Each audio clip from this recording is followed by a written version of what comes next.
Alors, bonjour à toutes et à tous. Aujourd'hui, nous allons parler des types nutritionnels.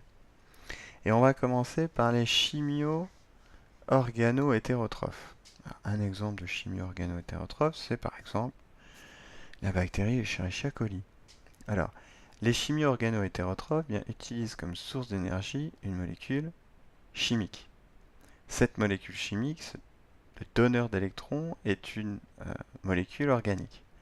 Et la source de carbone n'est pas du CO2. Donc, par exemple, le glucose répond à ces différents critères. Imaginons notre bactérie. Donc, elle pourrait très bien avoir dans son milieu extracellulaire du glycogène. Le glycogène, c'est un polymère de glucose.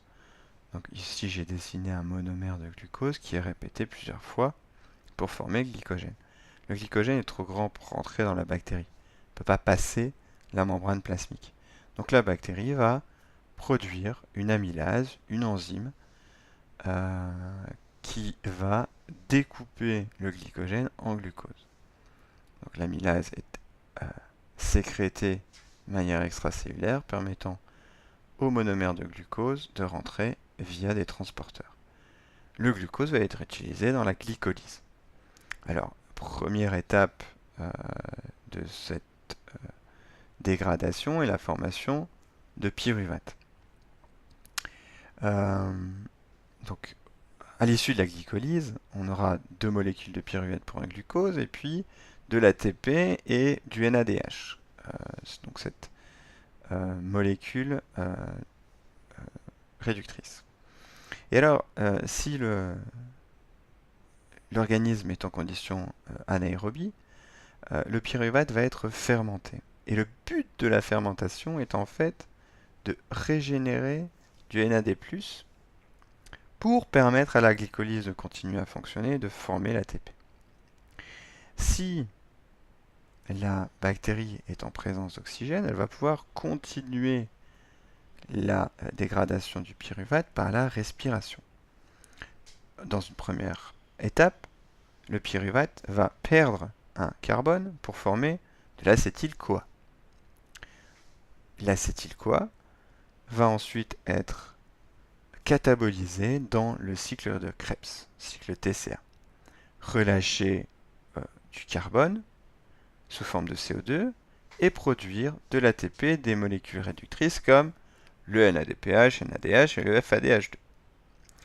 Voilà le résultat du cycle de Krebs, donc qui se passe dans le cytoplasme de, de notre bactérie. Alors, la dernière étape de la respiration, eh bien, prend place à la membrane bactérienne. Donc, je dessine ici la membrane cytoplasmique, d'accord, donc constituée de phospholipides, vous le savez. Donc la respiration se fait chez les bactéries à la membrane cytoplasmique. À l'inverse, chez les eucaryotes, la respiration se fait dans la mitochondrie. D'accord? Il y a une similitude très forte finalement entre la respiration bactérienne et la respiration eucaryote. Alors, voici la construction donc, de la membrane. Qu'est-ce qu'on retrouve dans cette membrane? Eh bien évidemment la chaîne de transport des électrons que je dessine ici en orange.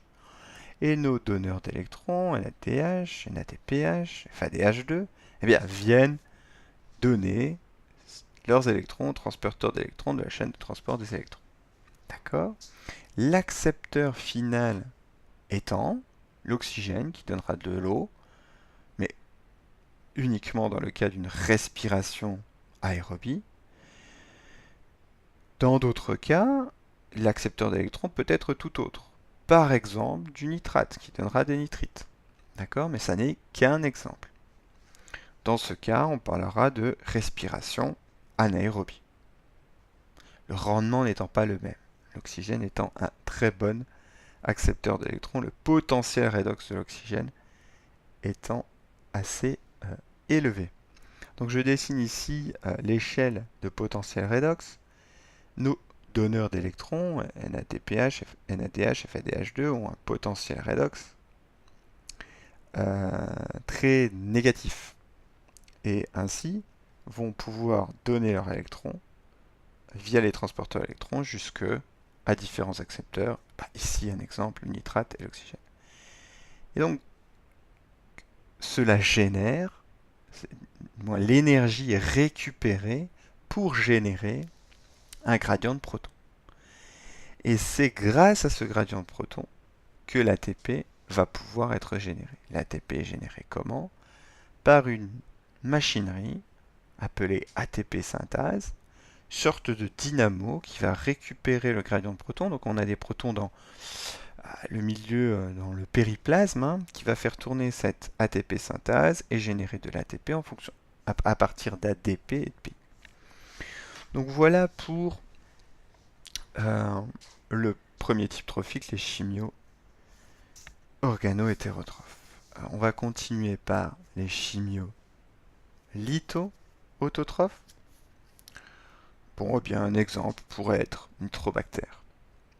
Alors, ces bactéries, eh bien, elles vont avoir comme source d'énergie une molécule chimique, mais cette fois-ci, le donneur d'électrons n'est pas organique, mais minéral. Et c'est un organisme autotrophe, donc la source de carbone, c'est du dioxyde de carbone. Alors, bien, la même chose, hein. L'étape la plus importante, finalement, se déroule à la membrane plasmique. Je la redessine ici. Voilà. Et donc je dessine en orange les différents transporteurs d'électrons, la chaîne de transport des électrons de ce chimio-litho-autotrophe.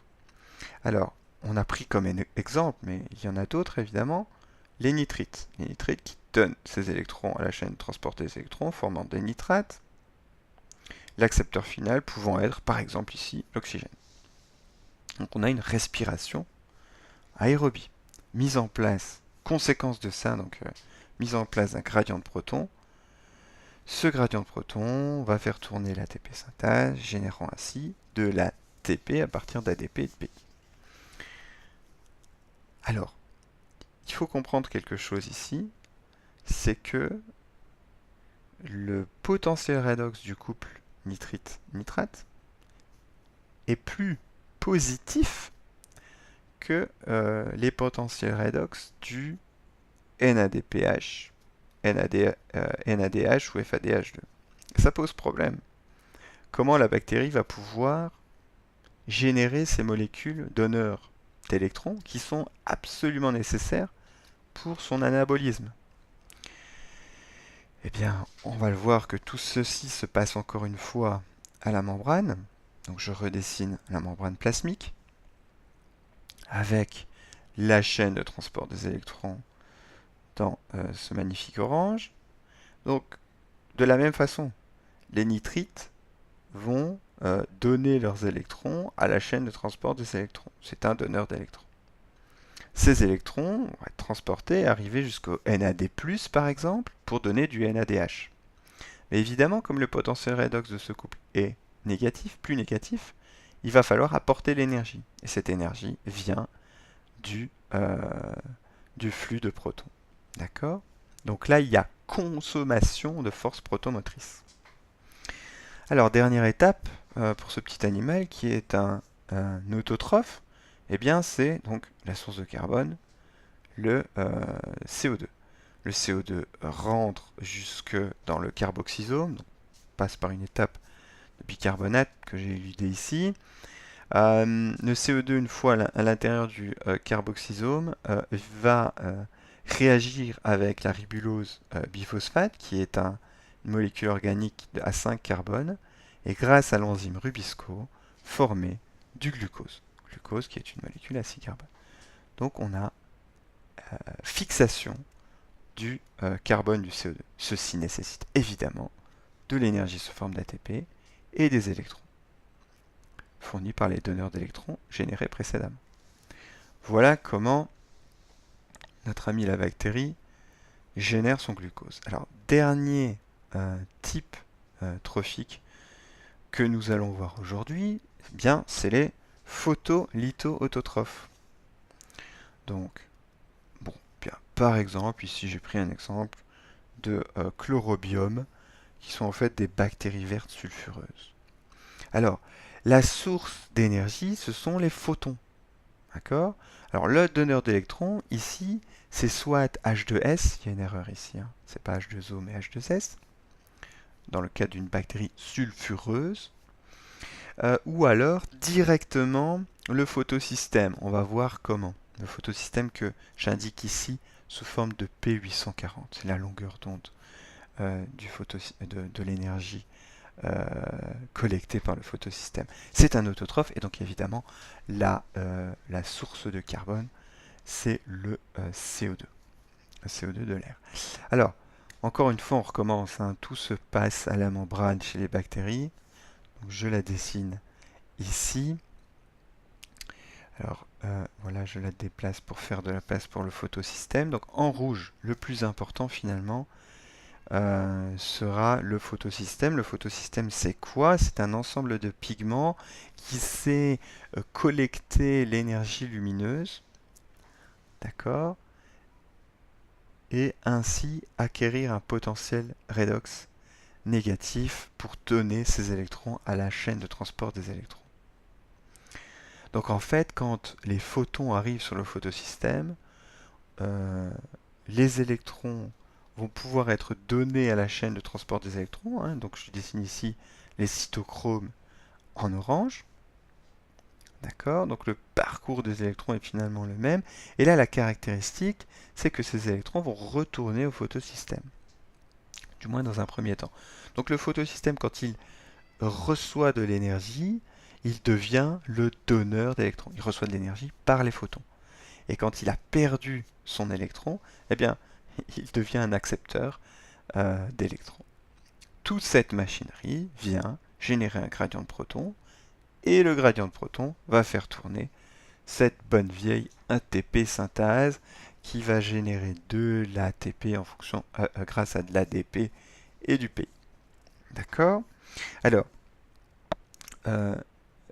vous comprenez ici, il manque encore quelque chose. Il nous manque le moyen de générer du NADPH ou NADH. Il nous manque un moyen de générer des molécules réductrices nécessaires à l'anabolisme. Alors je redessine l'échelle donneur d'électrons, accepteur d'électrons. D'accord? Avec tout au-dessus le potentiel redox les plus négatifs. Alors notre couple du photosystème P840, P840 activé, eh bien, son potentiel redox est plus négatif que le NADPH, NAD+. Et donc, il va pouvoir donner ses électrons au NADH, au NAD+, voilà, donne ses électrons au NAD+, pour former du NADH. Évidemment, pour pallier à la perte de l'électron, eh bien, un donneur d'électrons externe, comme le H2S, va être utile, d'accord? Donc le H2S vient donner ses électrons à la chaîne de transport des électrons pour éviter qu'il manque des électrons. Dernière étape, le CO2. Donc c'est un autotrophe, d'accord? Donc le CO2 sert de source de carbone. C'est exactement la même chose que précédemment. On a le CO2 qui rentre dans le carboxysome, qui réagit grâce à la Rubisco avec la URBP pour former du glucose, qui est un carbone, un sucre en C6. Cela nécessite évidemment de l'énergie et des électrons. Et donc voilà comment l'organisme photosynthétique génère son glucose pour les réactions d'anabolisme. Voilà, donc pour finir, on a vu ici trois grands types nutritionnels, hein, les chimio-organo-hétérotrophes. Finalement, nous sommes, hein, aussi des chimio-organo-hétérotrophes et on voit comment ce micro-organisme génère son ATP et ses molécules réductrices, hein, par la glycolyse et le cycle de Krebs, et comment en fait la chaîne respiratoire transforme les molécules réductrices comme le NADH et NAD+, pH et FADH2 en ATP. Ensuite, on a vu les chimiolithotrophes, donc ces organismes qui utilisent comme source d'énergie une molécule minérale. Et donc ici, la chaîne de transport des électrons ne reçoit pas ces électrons du NADH ou NADPH, mais bien d'une molécule minérale. Ce faisant, donc cela pose problème pour générer ces molécules importantes, donc ces molécules NADH, NADPH, molécules importantes pour l'anabolisme, et donc la bactérie doit avoir recours à la force protomotrice pour générer ces molécules. Cette bactérie étant un autotrophe, eh bien, elle doit dépenser aussi de l'énergie pour fixer son carbone. Donc, dernier exemple, ce sont les phytolithotrophes, donc les bactéries photosynthétiques. On a vu ici un cas particulier de photosystème. Il existe d'autres photosystèmes plus complexes que nous aborderons au cours.